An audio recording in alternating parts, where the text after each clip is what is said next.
Okay, well, so I wasn't planning on doing another update so soon. I do like to space them out, but something happened last weekend.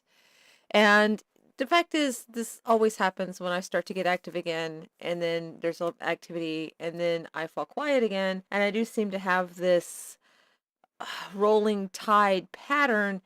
Probably I start having activity on the paranormal side, and that makes me quote unquote wake up, and then I get active and I start posting here and talking about things and researching things. And then life hits me in the can and things go quiet again. I mean, who knows? That's probably it. But last weekend, me and the hubby and a roommate went on this special camping trip. I try to make this camping trip one time a year. It is my one time to get away, and we had chosen a campground in North Carolina, a very neat little campground, and we knew we were going into the hurricane. The place was too moldy for me to sleep in. My lungs couldn't handle it, so they ended up sleeping in the little rustic building, and I ended up sleeping in the car. Not a problem, right? It's the mountains. This means that it's pitch black. There's no stars. It's pitch freaking black. But I was exhausted because I'm the one that had driven all day. And so I fell asleep almost right away. I was so tired. But then I woke up and I didn't know what time it was. All I knew was I'm in the car in the mountains. It's chilly because in the car in the mountains, the hour that I woke up, it's usually chilly, and I was hot, nervous, upset, and sweaty. So I lay there for a while in the complete pitch blackness. And after a few minutes, I realized that I couldn't hear a single sound. Now, understand, I am not a city person.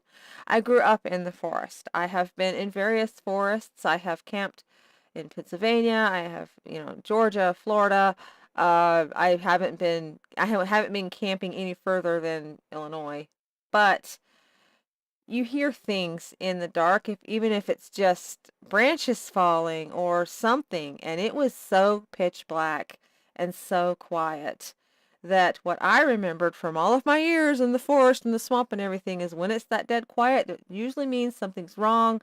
There's a predator nearby. Who knows?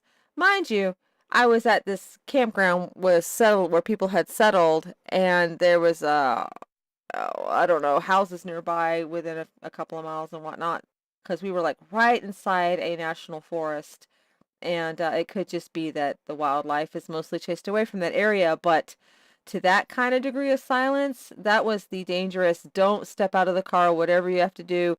I know you have to go pee, but don't get out kind of silence. So I lay there nervous and upset and scared for I don't know how long. And finally, I got up the bravery to get the car keys. I was lying in the back seat and to crawl through the car because there was no way I was stepping outside to get to the front seat and turn on the car to see what time it was. And I had been laying there for a while, and when I turned on the car, it said about 3:30, maybe 3:23, 3:30. And 3 o'clock's usually the time that I get up after an abduction or what have you. I had felt the abduction coming, like I was really nervous coming to that. And I remember when I was leaving the house to go on the trip, thinking to myself how nice it would be if I was one of the people that could actually drive across state lines and not get picked up. But that doesn't happen, of course, because they have a way of hunting down your particular individual biorhythm and locating you that way. It's kind of like tagging the ear of a deer or a rabbit or something. They have you tagged to find you no matter where you go on Earth. So I experienced this, and I can't say it was an abduction because I have, of course, no memories. There were no dreams, no anything. I do have a bruise on the inside of my right wrist that matches a thumb bruise, and I do tend to get bruises on my arms and legs when I am going through an abduction event. They sometimes match my handprints. There's been quite a few times the bruises were too small and it was clear that something small had grabbed me roughly, but that happens less lately. And now the fingerprint bruises are human sized. And I have caught myself out of stress of the event, grabbing my own self and pressing down in places that I can reach to cause bruising. So whatever happened, it either stressed me out enough that I bruised myself or someone grabbed me, which has been the case, and I have remembered. So that was this past weekend. It was actually, to be precise, it was Friday night, and I woke up Saturday morning nervous. I crawled into the driver's seat and was more comfortable. It's more comfortable to sleep in the driver's seat and went back to sleep after a while. There is a fugue that you get into when they're picking you up, and since it was after the fact, of course, it took me a very while long to settle. But before the fact, I fell right asleep. I was exhausted. I was wearing full pajamas. No matter how tired I am, it's really hard to fall asleep wearing a whole lot of clothing because wrinkles drive me mad. But for some strange reason, I fell right down. It was it was a creepy event. Just this little anecdote of a thing that had happened.